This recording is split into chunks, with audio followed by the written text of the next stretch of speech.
Well, well, well, what do we have here?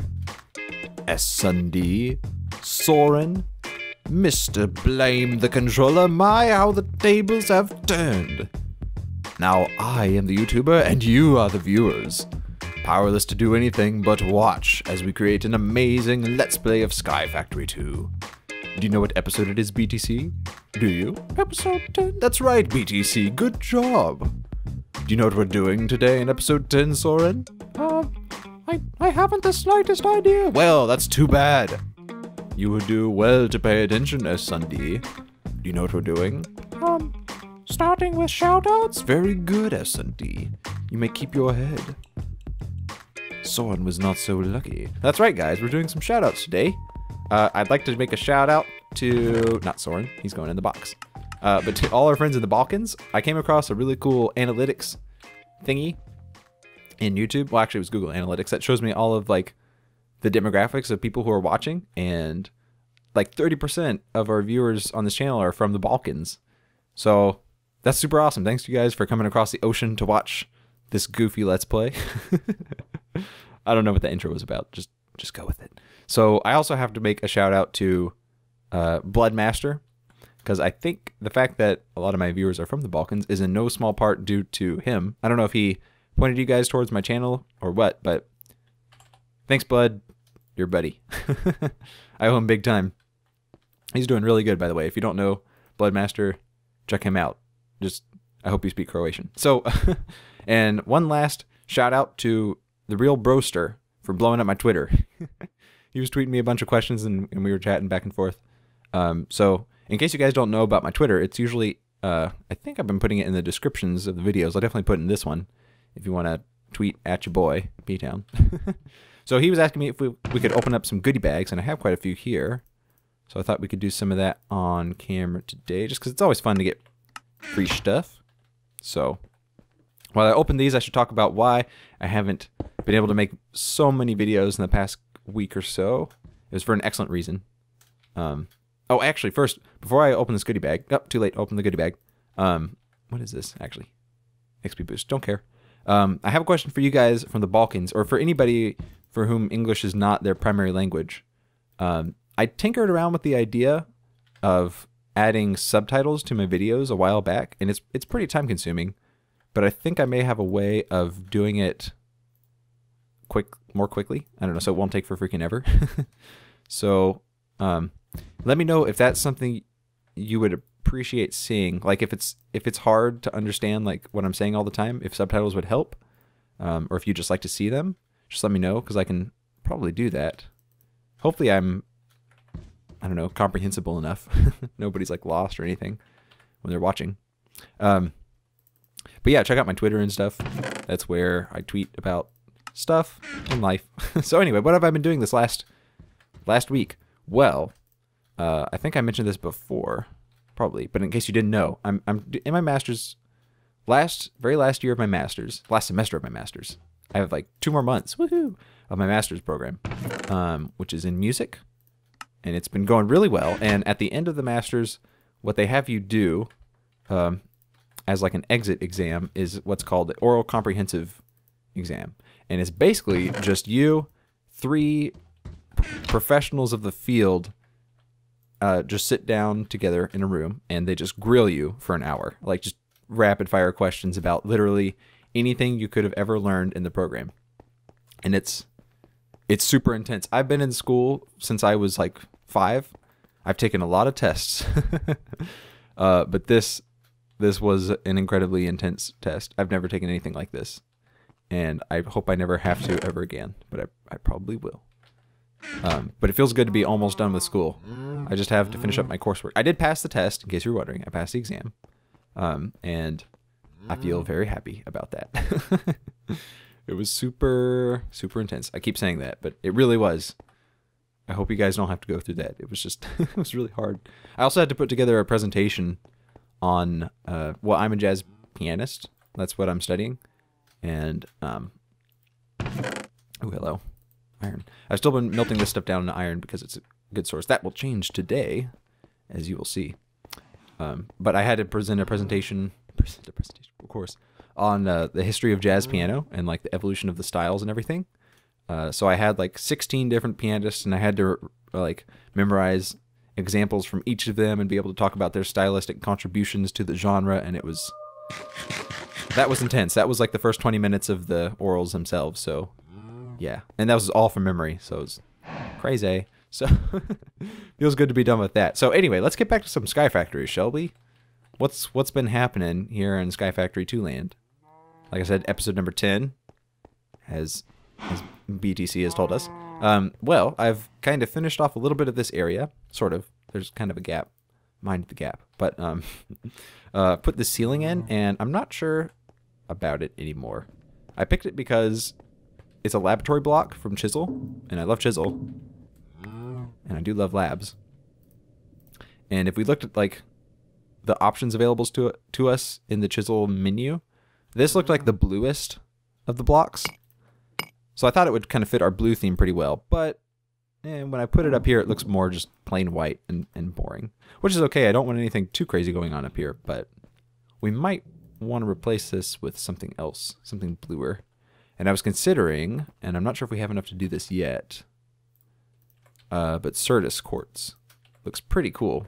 Let's just knock out a little bit just to see what it looks like. It also has this cool pattern. Oh wait, you need to like, how do you make it the cool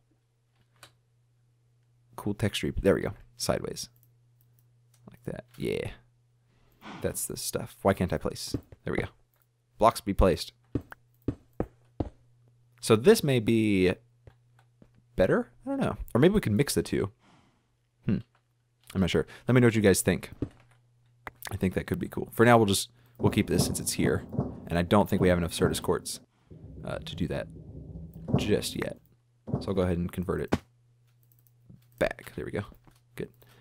So what else has been going on? Well, I put these in. These are super cool. These are called garage doors from Tinker's Construct, and they look kind of like, except for like the gap. Mind the gap. They look kind of like airlocks or something, which is cool. It fits kind of in with our space station theme we've got going on here. It makes a door sound, which is not ideal, but I think it looks really cool because you can texture them with anything. Haven't done that one yet. I don't know why. Moving right along. Here's our new power production. I think I mentioned this before, but I want to use compression dynamos with liquefacted coal, because one bucket of that will give like 1,000,000 RF, and I've put some augments in here that increase 75% base fuel efficiency. So that means we get 1,750,000 RF per bucket of fuel, of liquefacted coal, which we get by just kind of smelting in the magma crucible. Actually, do I have some more? It's offline right now because I ran out, but it just takes, let's see, not liquefacted coal, but it's like pulverized coal. Yeah, we got some. I'll just put a little bit in there. And thankfully, this thing is really smart. It like distributes evenly across all the dynamos, so you'll see them all fire up. Oh, it's starting with that one. Okay. Cool. Yeah, but it like, instead of dumping it all into this dynamo, it like, yeah, distributes evenly, which is so cool. Keeps them all running, and yeah, getting loads of energy. These are the vibrant capacitor banks from Ender.io. It's like a multi-block structure. I'm a total sucker for multi-block structures, in case you can't tell, like with the massive open block tanks. So it looks like this guy, our fluid cal that we're using the automatic... Oh, it was just going. That's cool. Using our automated fluid cal setup here to get all this gelid cryothium, which is enough from this guy to keep all these cooled. Probably because we've got all these augments in too. But anyway, that's super awesome. So eventually we're going to route all this power to all the stuff throughout the base. Probably. Yeah, to all that stuff. We may expand it a little bit, but this definitely produces a lot of power. I've also got a secondary transmission coil in here, which doubles the energy produced. You can see it makes 160 RF per tick rather than the typical 80. It's awesome. This is good stuff. So this way we kind of get the gelid cryothium tanks. Not only does it look super awesome, but it actually has a functional purpose too, because it cools off our dynamos here. So that's awesome. But today, what I really want to get into is this area. I kind of want to start automating ore production from like conception to birth. No, not like that. Not like that. From the initial. Now I can't get conception out of my head, but from the from the initial like sifting of the gravel and sand to like smelting and put back into our ME system. So initially, what I was going to do is produce this stuff, auto craft it, and send it into a smeltery. But I was checking out. Check this out. So we got tin or sand, right? If I show you all the uses, we can pulverize it. Well, we can smelt it, which doubles your ore production. So if you were to smelt it normally, you would just get 1 ingot. But smelteries, you guys know this, double your ores, so you get 288, which is 2 ingots. But if you pulverize it, you get 2 of these, which is like 2 ingots that you can smelt, and a 10% chance to get iron as well. So the pulverizer seems like the best way to maximize your yield from the sand and everything. So I think that's what we're going to be doing today. I've got a whole bunch of stuff set up here, well, not set up, but in a box from ME that we're going to use to kind of make this happen. So what we need to do first is set up our ME system, I guess. So let's go ahead and grab all this stuff. And I guess we'll import directly into the drive. Like so, I guess. We'll just stick a 1K in there for now. Gonna need some cable. I hope I have enough cable. An import bus. We'll kind of start bringing stuff in as soon as it has power, but it doesn't have power yet. Can we snag some power from? Don't need that. Snag some power from here, probably. This energy acceptor converts redstone flux into AE power, which is what we need. So this will probably, I'm sure this will work. Actually, we don't need that then, do we? Awesome. Yeah, it's online. Cool. Okay. Then we need, do I have an interface or some sort to look at what we've got? No, not yet. Oh, it's importing already too. Cool. Buy stuff. Okay, so here's what we're going to do. We're going to need some crafting. We're going to need, we've got export buses, and do I have a molecular assembler? No. There are a couple things I'm still missing, namely the pulverizers, and a couple other things I think. We need a molecular assembler and interfaces, which I don't have. So let me grab a couple of those real quick, and I'll be back when I'm a little more prepared to start putting that together. And I'm back with more stuff. All right, so I should have put a little disclaimer in here that I don't know exactly what I'm doing. If it seems like I do, it's because I think I know what I'm doing. So that's almost as good in my book. So here we go. We're going to use these guys to molecularly assemble. Yeah, I guess that's where we want that. We can reconfigure like the orientation of all this stuff later. So we're going to use, oh, you know what I forgot? Patterns. A whole bunch of patterns. Let me just skip the whole tunnel process. Just fly right up here and autocraft some of those. That should take not very much time. So basically what I want to do is export, how much do we need? 18, I think? Probably. We'll definitely need at least 18 in the future. So these should go pretty fast. I like how you can hear all the machines firing up and stuff when I request an auto crafting recipe. It's really cool. I think it's fun. And here it comes filling up. It paused. Why did it pause? There it goes. Yeah, so I'm hoping to use the auto crafting of AE, an ME system, to kind of speed up this process a little bit. I looked into the cyclic assembler, but it looks like it can only do one recipe at a time. But if it can do more than one, or more than 3, I can't remember. But it didn't look like it could do very much. So let me know if that's actually a really good option and I'm being really dumb by skipping it. But this will work really well too. Cool. There's our 18 patterns. Thank you very much. You can stop now. I don't know what's going on. Anyway, moving right along. Oh, we need to encode these. I'll do that later. So we're going to set up these guys. I don't have cable for them either. Let's go ahead and I need an interface to access my items. They're all in here now and I can't read them. Okay, hold on. Not an interface, but what's it called? A crafting, like a terminal. Yeah, that's what I need, a terminal. Let's make a terminal real quick. Together, because it's fun. You're like, it's not fun. Yeah, it is. Just don't be such a downer. Wait, I have to make an illuminated panel first?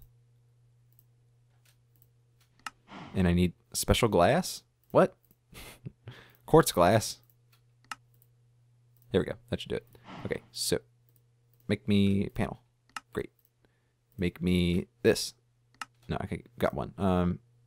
Formation core, annihilation core, and logic processor, which I think are all, yeah, auto-craftable. Go. Formation core, annihilation core. We'll start that process too. We can't. There's only one CPU. Should be almost done though. Annihilation core. Go. Cool. And what else do we need? One of those chips. Logic processor. As soon as this becomes available, we'll kick that off too. What I really should do is set up a way to keep silicon in stock. There we go. I like how you can see the stuff funneling into here too. Eventually we're going to cover up like the wires and conduits so we don't see them all the time, but we'll only see what we want to see. Cool, there we go. Got our terminal. Excellent. And what else do I need? Conduit, energy conduit. Yeah, this will be good. That'll be enough. I mean, definitely enough conduit. I was just wondering about the redstone flux per tick sending capabilities. Okay, so if I plop this guy here. Good, now we can see all of our stuff. Awesome. That's way tidier than it was in this chest, right? So what we're going to do is, let's set up the pulverizers like here. Really doesn't matter. I'll configure those outputs eventually. So we need to take this cable around here. And we need export buses facing those guys. So what I'm going to do is stick a crafting card into these guys each. And what this does is it allows the export bus to request crafting recipes to be done if I set up a filter in here. Well, actually, I'll put these capacity cards in and it will make more sense. So we've got 9 slots each, which is good because there are 9 different ore types generated through sand and through gravel from Ex Nihilo. So if I take 10 ore sand and stick it in here, now this filter is set to 10 ore sand. So if I set up a pattern encoded with these guys, with the 10 ore sand in stock, it will autocraft this stuff whenever there's, or it will autocraft this whenever there's enough of this available within the ME system. It's pretty cool, right? So I guess what I need to do is snag like all this stuff so I can encode all these patterns. Let's do it one at a time. We'll go with these first. 1, 2, 3, 4, 5, 6, 7, 8. I'm missing one, aren't I?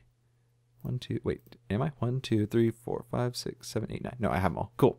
All right, so I'm going to start encoding patterns and stuff. I'll come back when I've got all the patterns ready to roll because it'll be a kind of a time-consuming process.